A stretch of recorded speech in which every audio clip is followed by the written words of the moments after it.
नास्ट्रेदमस ने 16वीं सदी में की थी 2024 की भविष्यवाणी। नास्ट्रेदमस द्वारा की गई भविष्यवाणियां आज हो रही हैं सच। क्या आप जानते हैं कि आज जो बांग्लादेश में हालात चल रहे हैं उसकी भविष्यवाणी आज से करीबन 500 साल पहले हो चुकी थी। आखिर क्या कहा गया था बांग्लादेश की भविष्यवाणी में? क्या अभी और बुरे दिन देखने होंगे बांग्लादेशियों को? कौन है वो शख्स जिन्होंने बांग्लादेश को लेकर सालों पहले ही भविष्यवाणी कर दी थी? क्या ये कोई भारतीय था या विदेशी? और उन्होंने किस किस देश के बारे में भविष्यवाणियां की हैं? वेल फ्रेंड्स, अगर आप भी जानना चाहते हैं इन सभी सवालों के जवाब तो वीडियो को आखिर तक जरूर देखेगा। दोस्तों, सनातन की वीडियो YouTube चैनल को आपके सपोर्ट की आवश्यकता है। हमें सब्सक्राइब किए बिना मत जाइएगा और वीडियो को लाइक भी जरूर कर दीजिएगा। बांग्लादेश दोस्तों एक ऐसा देश जिसे साउथ एशिया के सबसे खूबसूरत देशों में माना जाता है। यहाँ का रहन सहन सभी को इधर आने के लिए प्रोत्साहित करता है। कहा जाता है कि यहाँ पर जाने वाले टूरिस्ट अपने भाई की तरह इन्हें मानते हैं। लेकिन आज यहाँ के जो हालात हैं उन्हें देखकर सभी यहाँ आना तो दूर, यहाँ की खबर से भी खौफ खा रहे हैं। जी हाँ दोस्तों, आज बांग्लादेश में हालात इतने बदतर हो चुके हैं कि सभी इस देश की न्यूज़ तक देखकर हैरान हैं।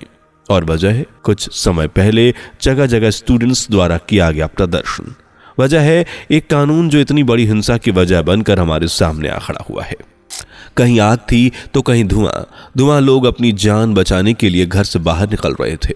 हर व्यक्ति को बाहर जाते वक्त हर पल ये डर लगा रहता था कि कहीं आज हिंसक भीड़ का शिकार वो ना बन जाए। खैर दोस्तों, यह हालात तो पूरे बांग्लादेश में ही चल रहे थे, लेकिन सबसे ज्यादा जो लोगों की भीड़ उमड़ रही थी वो उमड़ रही थी बांग्लादेश के सिराजगंज शहर में।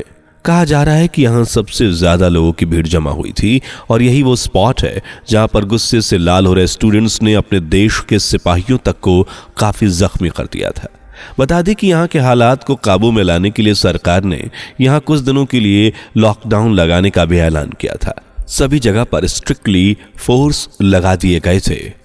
साथ ही बांग्लादेश में सरकार ने व्हाट्सएप, फेसबुक जैसे कई सोशल मीडिया प्लेटफॉर्म्स को बंद कर दिया था ताकि कुछ गलत अफवाह और फालतू खबरें ना फैलें। इसके बावजूद स्टूडेंट्स मानने को राजी नहीं हुए और कुछ न कुछ नुकसान करते ही रहे। अब वैसे तो इस आंदोलन की शुरुआत एक आरक्षण विरोधी के तौर पर हुई थी, लेकिन धीरे धीरे जब स्टूडेंट्स का काफिला बढ़ा तो यह आंदोलन आरक्षण से अब सरकार विरोधी आंदोलन बदल गया।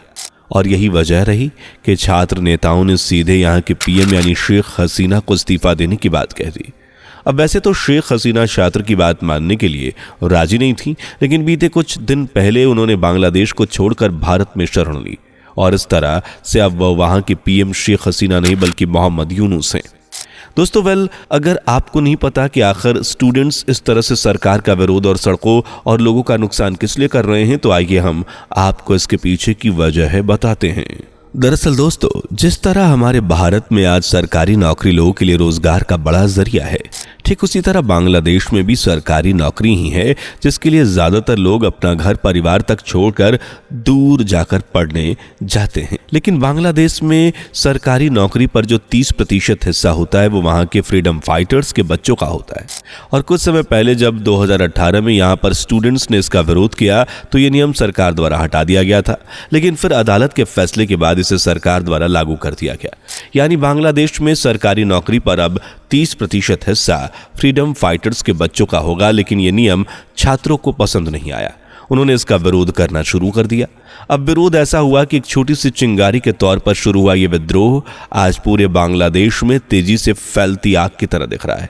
खैर, जब से बांग्लादेश में मोहम्मद यूनुस की सरकार आई है तब से माहौल थोड़ा शांत है, लेकिन पूरी तरह से अभी शांति का माहौल नहीं बन पाया है। अब दोस्तों, ये जो भी हालात बांग्लादेश में चल रहे हैं इन्हें हम अपनी आंखों से देख रहे हैं, लेकिन क्या आप जानते हैं कि आज बांग्लादेश में हो रहे इस पूरे मामले की भविष्यवाणी आज से तकरीबन 500 साल पहले ही हो चुकी थी।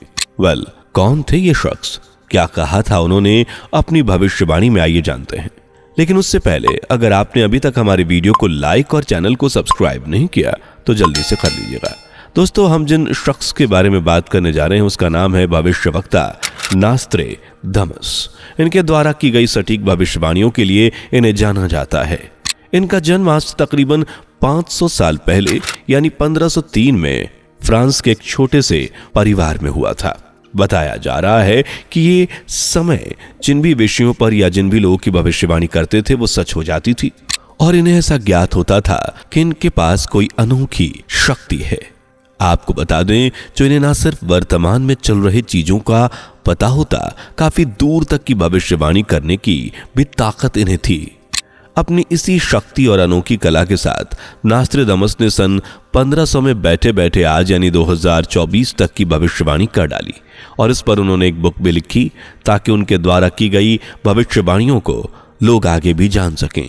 और अब तक देखा गया है कि नास्ट्रेदामस ने जो भी भविष्यवाणी की थी उनमें से ज्यादातर सच साबित हुई हैं या फिर हो रही हैं। असल में दोस्तों, बांग्लादेश के इस विषय में नास्ट्रेदामस ने लिखा था कि एशिया समेत यूरोप के कई देशों में गृह युद्ध जैसे हालात बनेंगे, कई देशों में विद्रोह होंगे ताकि वहां पर सत्ता परिवर्तन या गृह युद्ध के हालात पैदा हों, खाड़ी देशों के ऊपर खतरा मंडराएगा। अब जैसा कि हम वर्तमान में देख रहे हैं, बांग्लादेश में तख्ता पलट अभी हुआ। यहां पर सत्ता परिवर्तन तो पूरी तरह से हो चुका है, क्योंकि कल तक जहां शेख हसीना सरकार हुआ करती थी, आज वहां उनकी कुर्सी पर कोई और बैठा है। वहीं कट्टरता की आग में आज बांग्लादेशी हिंदू जल रहे हैं। वहीं अगर हम नास्ट्रेदामस की यूरोपियन देशों की भविष्यवाणी को लेकर बात करें तो जैसा कि आप सभी जानते हैं कि आज ब्रिटेन, जो कि एक यूरोपियन कंट्री है, उसमें भी हालात काफ़ी ख़राब चल रहे हैं। पूरे देश में मुस्लिमों को निशाना बनाया जा रहा है। लोगों द्वारा मांग की जा रही है कि कट्टरपंथियों को देश से ख़त्म किया जाए। इसके अलावा दोस्तों, नास्ट्रेदामस की भविष्यवाणी में ये बात हमेशा कही गई है कि एक समय ऐसा आएगा जब गेहूँ इतना ऊंचा उठेगा कि इंसान एक दूसरे को खा जाएंगे। अब दोस्तों, इसका अर्थ ये है कि कई देशों के बीच जंग छिड़ जाएगी, जिसका सबसे बड़ा उदाहरण आप इस समय रूस और यूक्रेन के बीच के युद्ध को मान सकते हैं। क्योंकि इन दोनों देशों के बीच युद्ध की शुरुआत वैसे तो एक छोटी सी बात के लिए हुई थी, लेकिन वो बात अब इनके बीच युद्ध का इतना बड़ा वजह बन गई है कि देश इसके लिए लपेटे में आ रहे हैं और ये कई देश हैं। कोई किसी का साथ दे रहा है तो कोई किसी का। वहीं ईरान के रिश्ते आज पूरी तरह से दुनिया में लगभग सबसे बिगड़ ही चुके हैं।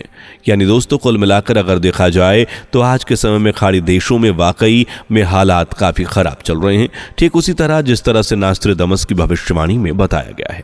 अब दोस्तों, ये तो थी 1503 में जन्मे नास्ट्रेदामस की भविष्यवाणी, लेकिन इन्हीं के बीच एक ज्योतिष गुरु हैं जो खुद को आज का नास्ट्रेदामस बताते हैं। इनका नाम है ज्योतिष प्रशांत किनी और अपनी एक भविष्यवाणी को लेकर आज ये काफी चर्चा में है। दरअसल दोस्तों, आज से तकरीबन 6 से 7 महीने पहले प्रशांत किनी ने सोशल मीडिया पर यह भविष्यवाणी की थी कि आने वाले जून, जुलाई, अगस्त के महीने में बांग्लादेश की पीएम को अपना जान का खतरा महसूस होगा। और क्योंकि आज बांग्लादेश की पीएम को अपनी जान बचाकर भारत में भागकर आना पड़ा है, तो यहां से प्रशांत किनी की ये भविष्यवाणी सच होती दिख रही है। और यही वजह है कि आज ये सोशल मीडिया पर इतने पॉपुलर हो रहे हैं। वेल फ्रेंड्स, भविष्यवक्ताओं के इन भविष्यवाणियों पर आपका क्या कहना है? अपनी राय हमें कमेंट करके जरूर बताएं। अगर आपको हमारी ये वीडियो पसंद आई हो तो वीडियो को लाइक करके चैनल को सब्सक्राइब करके बेल आइकन को भी प्रेस कर लीजिए, जिससे आने वाली वीडियोस आपसे मिस ना हो। दोस्तों, अगली वीडियो में मिलेंगे, तब तक के लिए bye bye and take care. दोस्तों, आपकी स्क्रीन पर 2 और वीडियोस दिख रही हैं, जिसे देखने के लिए स्क्रीन पर क्लिक करें। दोनों देखिएगा, बहुत अच्छी वीडियो बनी है।